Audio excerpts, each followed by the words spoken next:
थोड़ा सा वो पार्टी थोड़ा सा ऐसे करते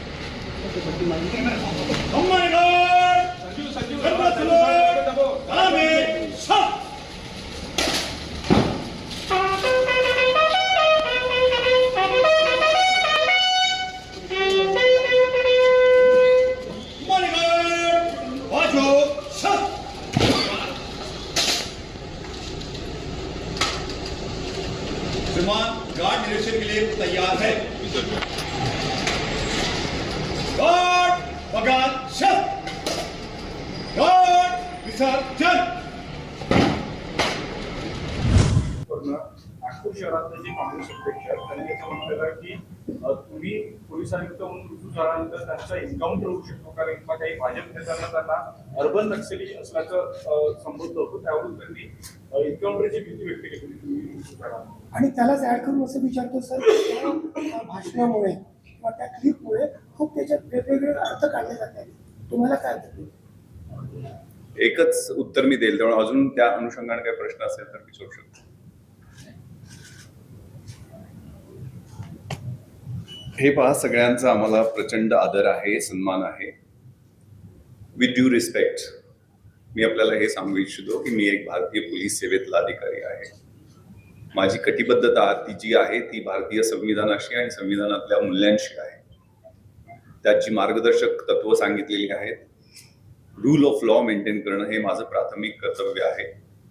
आणि या ठिकाणी डॉक्टर बाबासाहेब आंबेडकरांची दीक्षाभूमी आहे. त्यामुळे त्यांच्या विचारांशी, तत्वांशी आणि घटनेतल्या मूल्यांशी आम्ही पाईक होतो, आहे आणि राहू शकतो. पोलिसिंग हे रिॲक्टिव्ह आणि प्रिव्हेंटिव्ह आणि प्रोॲक्टिव्ह हे तिन्ही स्वरूपांचं असतं. एज्युकेशन, अवेअरनेस आणि एन्फोर्समेंट हे पोलिसिंगचे भाग असतात.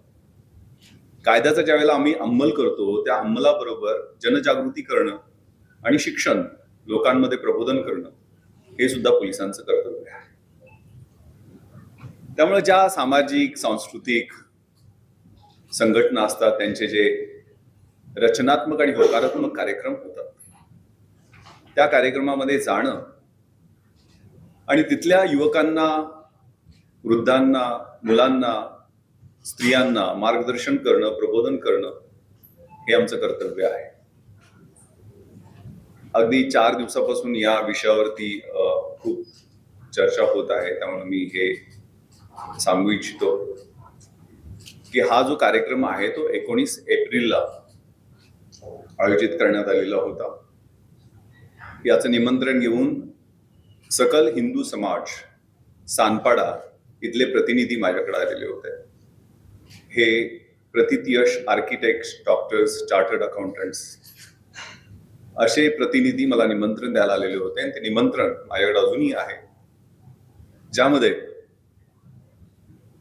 सांताक्रूजच्या योग इन्स्टिट्यूटच्या 90 वर्षाच्या हंसाजी या योग प्रबोधन योगावरती मार्गदर्शन करणार होत्या. सी-स्टॅट म्हणजे कस्टम, सेंट्रल एक्साइज आणि सर्व्हिस टॅक्सचे अपीलेट ट्रिब्युनल आहे, त्याचे कमिशनर साहेब हे जीएसटी आणि सीमावर्ती, जीएसटी मधले रिफॉर्म्स आणि सीमावर्ती शुल्क कशा पद्धतीनं त्याच्यावर बदल झाले यावरती मार्गदर्शन त्यांनी त्या कार्यक्रमात केलेलं आहे. स्पिरिच्युअल लीडर्स म्हणजे इस्कॉनचे प्रमुख डॉक्टर सुरदास प्रभूजी आणि ब्रह्मकुमारीच्या शीला दिदी यांनी स्पिरिच्युअल लेक्चर्स त्या ठिकाणी दिलेलं होतं. आणि या कार्यक्रमाचं निमंत्रण हे कुटुंबियांना, म्हणजे त्यात महिला, मुलं, ज्येष्ठ नागरिक या सगळ्यांना बोलवण्यात आले होते. हे पहा, मी दरवर्षी रमजान ईदच्या दरम्यान वेगवेगळ्या कॅपॅसिटीमध्ये मी या महाराष्ट्रात काम केलेलं आहे. 30 वर्ष मी पोलीस सेवेत आहे. जैन धर्मियांच्या, बौद्ध धर्मियांच्या, वसई विरार आणि बँड्रामध्ये कार्यरत असताना ख्रिश्चन धर्मियांच्या कार्यक्रमाला जाणं, त्यांच्या रचनात्मक कार्यक्रमाला जाणं हे माझं नित्याचं आहे आणि मी जात असतो.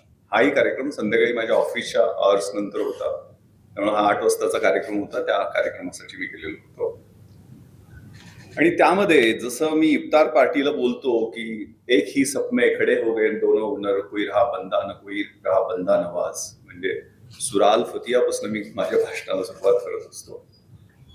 रमजानचं महत्व पटवून देताना फक्त तोंडाचा, जिभेचा, डोळ्यांचा रोजा नसून चांगलं पाहायचं, चांगलं बघायचं, चांगलं बोलायचं, वाईटापासून दूर राहायचं, परहेजगार व्हायचं, हे अभिप्रेत आहे. तसंच मी या कार्यक्रमामध्ये सुरुवातीला एको देवा सर्व भूतांतरात्मा एकम सद्विप्र बहुधा वदन्ति, एकच ईश्वर आहे आणि त्याची वेगवेगळ्या रूपामध्ये प्रार्थना केली जाते.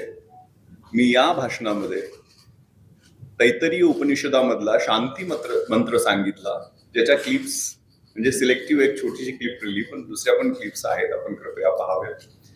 त्यामध्ये ओम सहना भवतु सहनो भुनक्तु सहवीर्यम कर्वावहे तेजस्विना वदितमस्तु मा विद्विषावहे. आपण सगळे एकत्र येऊन परमेश्वराने आपला स्वीकार करावा, आपल्या सगळ्यांचं संरक्षण करावं, आपलं ज्ञान हे एव्हर फ्रेश राहावं, आणि let's not hate each other. एकमेकांचा द्वेष, तिरस्कार, असूया, चांगलं न बघवण्याची वृत्ती ही नष्ट व्हावी. धर्मामध्ये सगळ्या 3 क्रियापद आहेत, to love, to help and to serve. त्या भाषणातल्याच मी गोष्टी सांगतोय. प्रेम करणं, मदत करणं, सेवा करणं. आणि आपली जी संस्कृती आहे ती संस्कृती म्हणजे स्वतःशी उपाशी राहून दुसऱ्याला भरवण्याची संस्कृती आहे. विकृती जी असते ती दुसऱ्याच्या ताटातलं ओढून घेण्याची असते, आणि प्रकृती स्वतःच्या ताटातलं स्वतः खाण्याची असते. स्वतः उपाशी राहून दुसऱ्याला भरवणं. आणि त्या भाषणामध्ये मी ज्ञानेश्वरी मधील पसायदानाबद्दल खूप डिटेलमध्ये बोललेलो होतो. दुरितांचे तिमिर जाओ, विश्व स्वधर्म सूर्य पाहो, जो जे वांछील तोते लाहो प्राणी जात. विश्वबंधुत्वाची, सौहार्दाची आणि प्रेमाची शिकवणूक देणाऱ्या धर्माबद्दल बोललो. त्याच्यानंतर मी व्यसनाधीनता, ड्रग्ज, कारण मी 3 रेव पाट्यावर रेड केलेल्या आहेत, त्या अनुषंगानं, ड्रग्सच्या अनुषंगानं युवकांचं प्रबोधन केलं. पोलीस मधल्या करिअर मधल्या संधी, आणि सगळ्यात महत्वाचं प्रिव्हेन्शन ऑफ करप्शन ऍक्ट बद्दल माहिती दिली. पण हे रचनात्मक चांगलं होतं आणि चांगलं बोललेलो आहे. त्यातून कुणी काय अर्थ लावला याच्याबद्दल बोलणं उचित नाही. यामध्ये कुठल्याही कंडक्ट रूलचा मी भंग केलेला नाही. हा कार्यक्रम वंदे मातरम ह्या आपल्या राष्ट्रीय गीताला 150 वर्ष पूर्ण झाली, आणि RSS ला 100 वर्ष पूर्ण झाली. या निमित्तानं सकल हिंदू समाजा वतीनं आयोजित करण्यात आलेला होता. आणि त्याबद्दल त्यावेळेला जे काही मी बोललो ते माझ्या कायद्याच्या चौकटीत आणि नियमांच्या अनुषंगानं सगळ्या बरोबर गोष्टी राहतील याची दक्षता घेऊन बोललो. धन्यवाद. महाराष्ट्रातील ताज्या बातम्यांसाठी बघत रहा टाइम्स टुडे 18 न्यूज. सोबतच शेअर करा, सबस्क्राईब करा आणि बेल आयकॉन प्रेस करा.